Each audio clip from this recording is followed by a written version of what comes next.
are ready for the NAB or the USBA heavyweight champion. These USBA, WBC, I think Jose Suleiman just shook me up.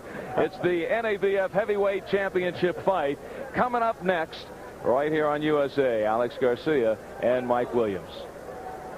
In his last bout, Garcia scored a 12-round decision over Jerry Jones. More important, it was Garcia's lackluster performance.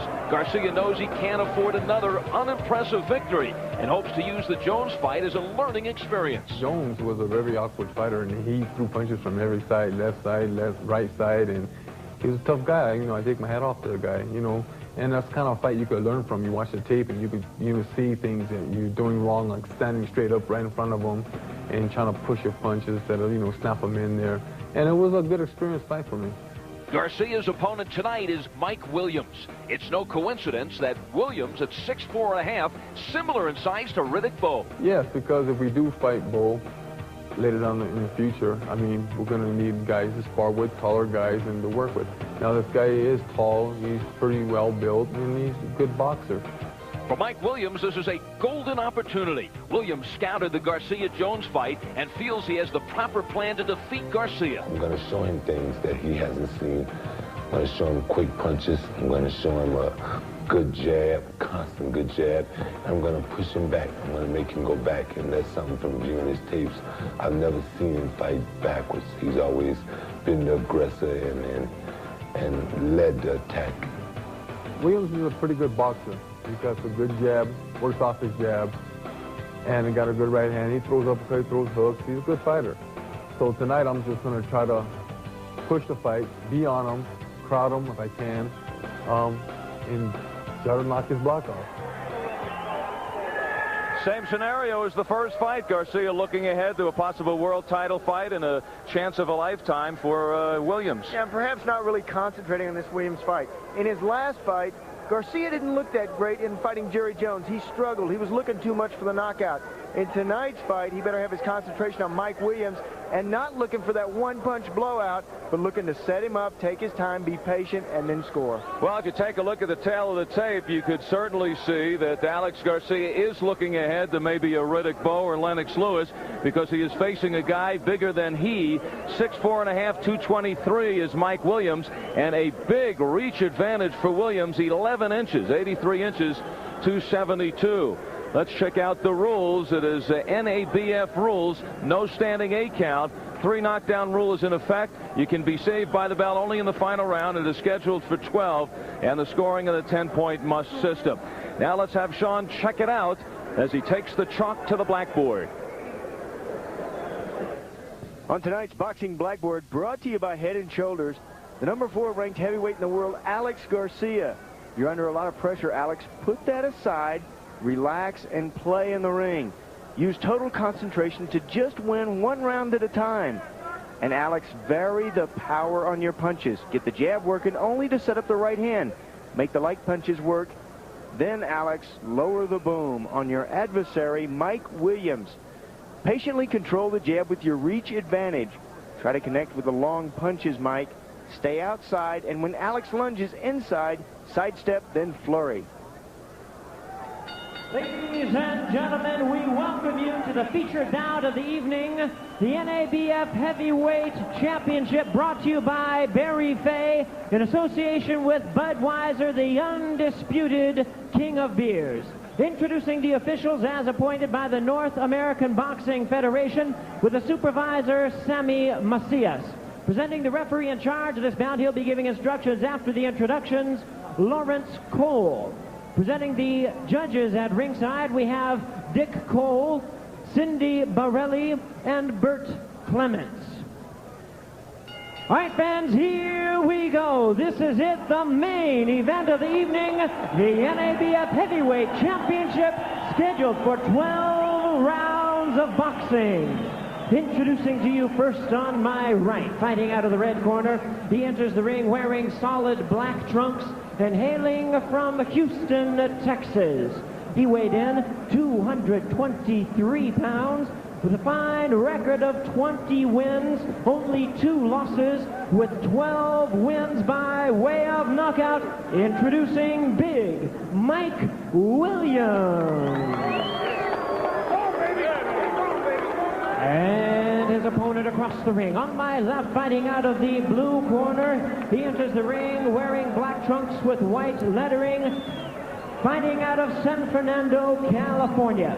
He weighed in at a ready 217 pounds with an outstanding record of 29 wins, only 1 defeat, 23 wins by way of knockout. He's ranked number 6 by the IBF, number 5 by the WBC, and he's ranked the WBA's number 4 heavyweight contender.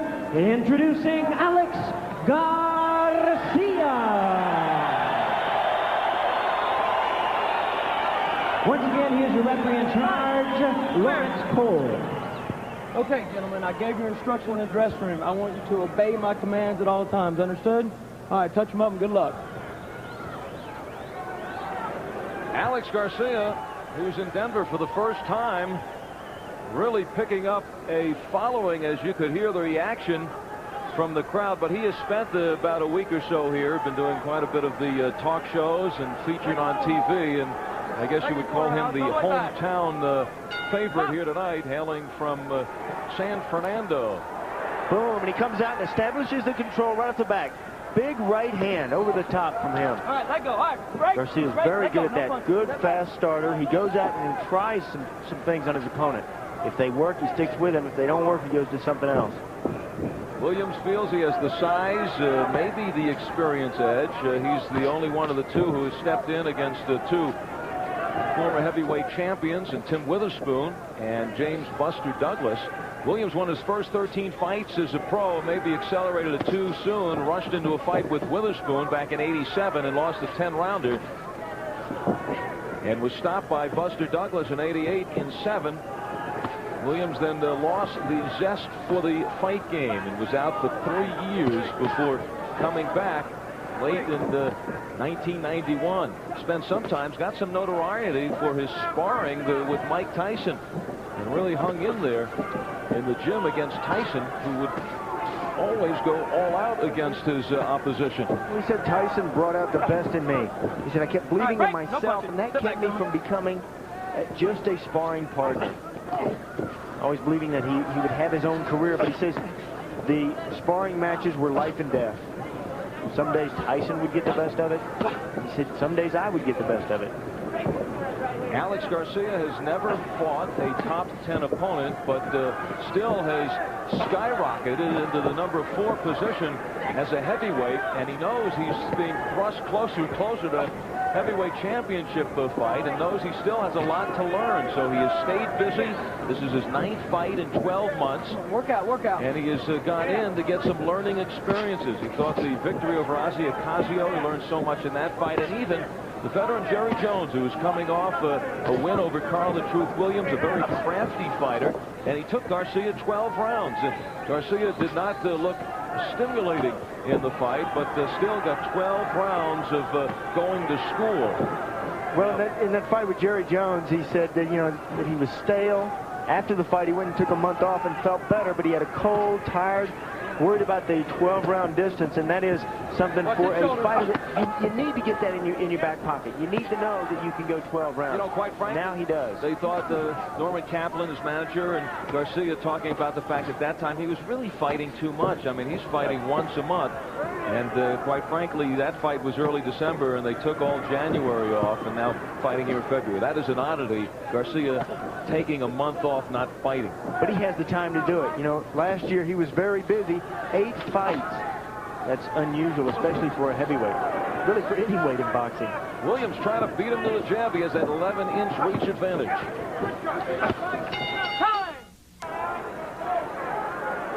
Welcome back to ringside at McNichols Arena in the Mile High City, Denver, Colorado. Al Albert along with the champ, Sean O'Grady. We're watching round number 2 of the NABF Heavyweight Championship. Alex Garcia on the left, Mike Williams on the right. Williams, the 30-year-old from Houston, Texas. Garcia a year older, but he started boxing at the age of 25 as an amateur. Not a late bloomer, just a late starter. but he got hooked up with good people. Norman Kaplan has been around this fight game for many years. He understands the politics of the game and also the styles of boxing. Al and Ben Lara, brothers who train Alex, really know the fine points of styles. Garcia's story, well documented. Gang member in San Fernando, California. 19, he went to prison for 5 years, but now he is a role model for the kids in the area. Wherever he fights, he makes sure to stop off at some of the schools to talk about it. And he lands on Williams. Williams shaken. Garcia, a great finisher, but Williams comes back. And they told Garcia, when he punches, get your hands up by your face, especially when you back up. Step back, Mike. Step back now. Garcia says when he got into boxing, that was something finally worth working for. The boxing didn't let him hang out on the streets hoping for the lottery to find him. Boxing didn't let him waste his time hoping for this or hoping for that. Well, yesterday he spoke to the kids at the Gilliam Juvenile Center, about 200 kids, on the evils of gangs in jail. And about 100 boxers. Did the same in Tampa, in Los Angeles, and in El Paso when he fought there. So when he goes on the road, he also puts up his own speaking tour. Well, Garcia loves that second round. Well, it was the second round. Remember when we saw him against Bull Bernard Benton, he hit him 37 unanswered blows, knocked him out on the first punch, but then you talked about the great finisher that Alex Garcia is. He continued punching. And waited for the rest. You know, this apron here is very short. There's only about 7 inches on the apron behind the rope. And what happened there, Alex Garcia found the edge of the ring. It was also 6'10" Mike the Giant White who won in the second round. This is an 18-foot ring. The ropes are quite loose, and it is a fast ring with very little apron.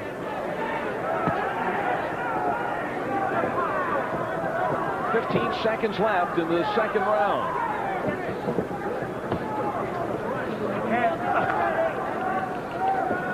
Come on, work out. All right, break. Come on, break. Slow second round. Garcia slowed the pace down. Let's see if he picks it up the first part of the next round. Time. The first thing you lose when you get hurt is your sense of direction. You don't know which way you're going. And here is Alex Garcia going back to the wrong corner. He looked over there in the corner and didn't see any familiar people. He didn't see those Liras over there. There is Al and Ben Lara. Pick up the tempo this round. You don't remember what I said at the end of the last round? The pace slowed down to his pace. Now Garcia's got Williams slowed down to a walk. Now let's see if he explodes right at the first part of this round. Try to catch Williams in that slow pace that he was at the last of the last round. Garcia went over to the corner, and he kind of knew. He looked around, didn't see the familiar faces. Yeah, I've done that before, but I went to the neutral corner one time. I got cranked by Danny Lopez, hit me right on the chin, and I went to the neutral corner where my mother was sitting, and I thought, what's my mom doing in my corner? Right. Get back. And she said the same thing. And she gave me some water, wiped me off, said, listen, son, this round I want you to go out. And you got great instructions, I'm sure. Good right hand by Williams. You know, one thing that Norm Kaplan has had some problems with on Garcia is keeping him focused, making him afraid. Those big right hands should do that for Norman and for Garcia. When Williams was out for a year, he finally got the zest for fighting again. But he's fought only 4 times, 3 times in '92, and he really started to get back into it step by step. So he fought a 4-rounder, a 6-rounder, and an 8-rounder. And now this one is scheduled for 12. But he has never been 12. Only been 10 on 3 occasions. Garcia also has not put many rounds in there, and once again he slips off the apron. Slipped right over there by the judge. I think he's trying to whisper in her ear. Last fight against Jerry Jones was a 12-rounder. It's very difficult for a boxer. When you slip off the edge of the canvas, sometimes you're confused and you don't know how far back you can go. You can't really use the ropes to your full advantage. Well, you don't want to be stepping off at the same time as you're hit. Because then it goes as a knockdown. Opening up the jab. Mike Williams, that's what he has to do. He says, I'm a bigger fighter, I'm a stronger fighter, I'm a better fighter than Alex Garcia. Garcia hasn't fought a fighter of my caliber. But right now, Alex Garcia ranked 4 in the world, but you don't find Mike Williams in any of the rankings, not even listed in the top 30 anywhere. Williams said, I need to jab, I need to move, I need to punch in flurries, and I must be an aggressive counterpuncher. Meaning, once Garcia scores, I got to come back. And you know, Sean, Garcia being mentioned as an opponent for either Riddick Bowe or Lennox Lewis. And after the Michael Dokes affair, those two champions know they have to come in with an attractive fighter. Now, Garcia has been strong. He's winning all his fights, but he has to garner some attention. Right. And after a 12-rounder with Jerry Jones, and if Mike Williams takes him long, doesn't make him look good, he may lose the spot even if he wins tonight. Joe Rodriguez, environmental health specialist. Here is what happens when you cannot use the ropes to pull back away from your opponent. Watch, right off the edge of the ring. Kaboom. See how short that apron is over there? You have no room to maneuver. There it is. You can't slide your feet back. You can't use those ropes to bounce off of. That is very dangerous. Not only do you slip back, you fall down and you embarrass yourself. Also, you can easily turn an ankle in there, twist your feet, turn your toenails upside down. Ooh, so many options. Terrible things. Yeah. And you hate when that happens. I hate it. His toenails turning up. See, now, Garcia, if he had his choice, he would want to move the ropes in. So he has an apron, and he has a smaller ring against Williams. And now the crowd getting into it and chanting, Alex, Alex. A terrific Mexican population here in Denver.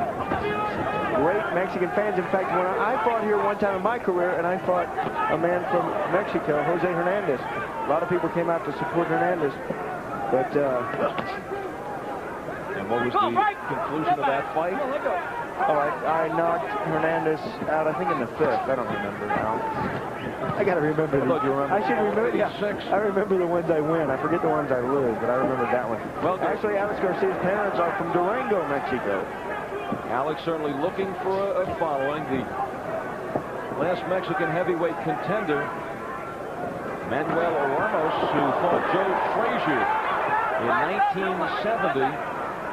And Garcia of Mexican descent, but quite frankly, he was born in North Hollywood and doesn't speak Spanish. Come on, work out, let go. But he's looking for his handle. Come on, let go, work out. 4th round action. It's scheduled for 12, and Mike Williams tying up Alex Garcia. You talked about Manuel Ramos. He fought Joe Frazier for the championship. However, that was the New York version of the title.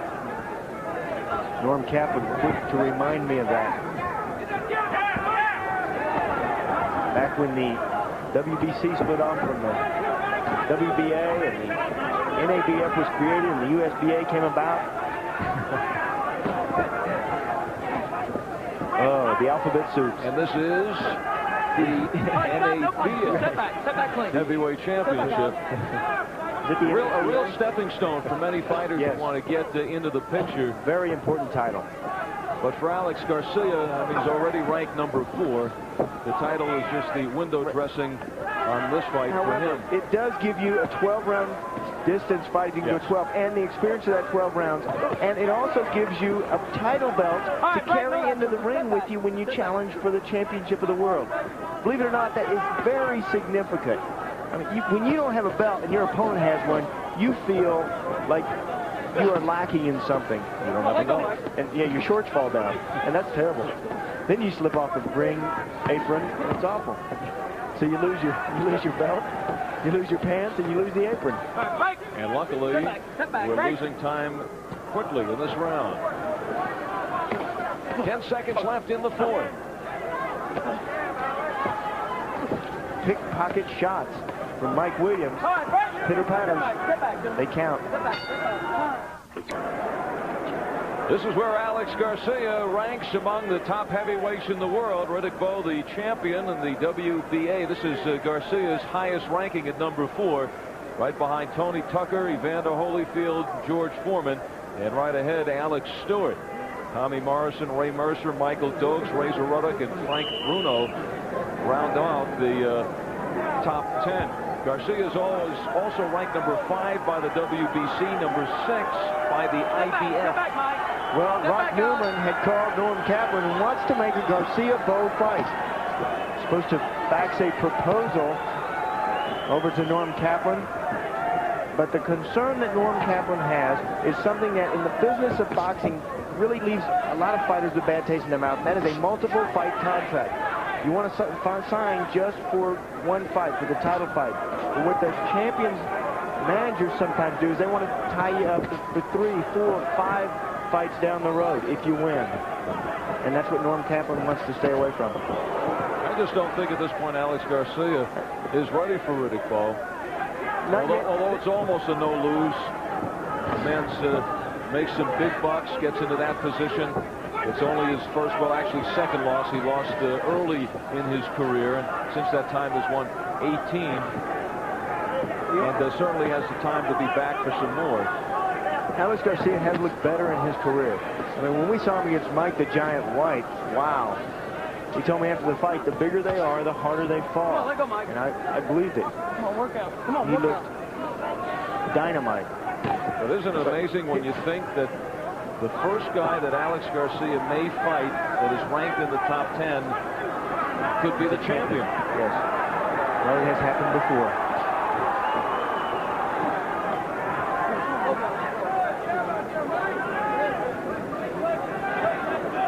And this is another edition of Chance of a Lifetime. Whoa, big right hand from Garcia. This is the opportunity. Closes in. He is a great finisher.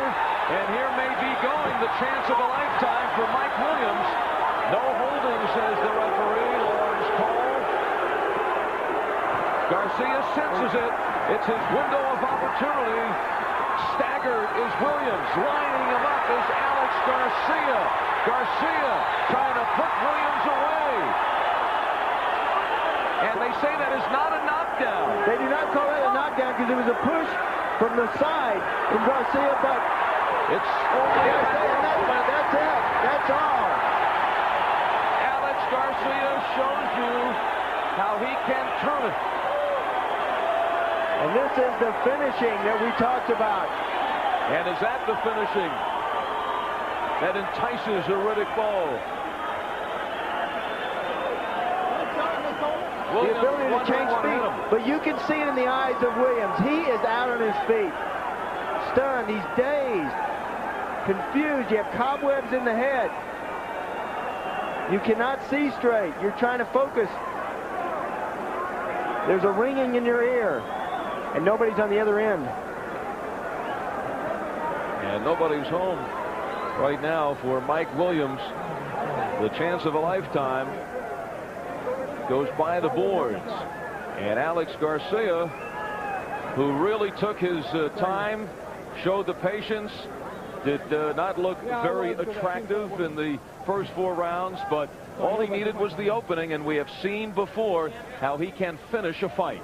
Put my belt on my leg. Now it appeared as if he had him down. Big, heavy shots from Garcia. Big, he can punch with both hands. Big right hand and a big left hook. But look at the arms of Williams putting out in front of his face. Hard to hit right on the point, but a lot of these punches from Garcia getting through that defense. Now the final punch that Williams goes down with, some holding and hitting. Lawrence Cole gives him a warning. And closing in is Garcia. He knows it. And that's looks to be the... Look at the legs. The legs of Mike Williams. He is out on his feet. And there's the push right behind the shoulder. Wasn't really a knockdown. And the end of the fight. Back into the corner, and it's all Alex Garcia. A lot of heavy shots. Lawrence Cole said that's enough. There is no standing 8 count in this NABF title fight, and Lawrence Cole felt that it was time, and a good decision by the referee. Let's get the official time. Here's Jimmy Lennon Jr. Ladies and gentlemen, we have the time of 2 minutes, 14 seconds. In round number 5, the referee in charge, Lawrence Cole, stops the contest. The winner by way of technical knockout, the new NABF heavyweight champion, Alex Garcia.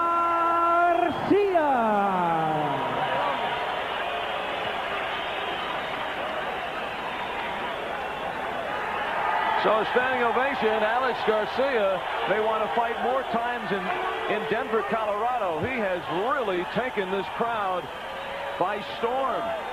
And he took Mike Williams by storm after a slow 4 rounds.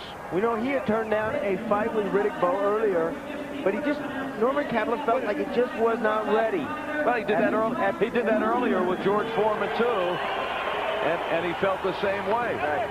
After this fight, you have to wonder what he's thinking. How will Norm Kaplan make Alex Garcia rise up? Former U.S. Olympian Sergio Reyes in his second performance.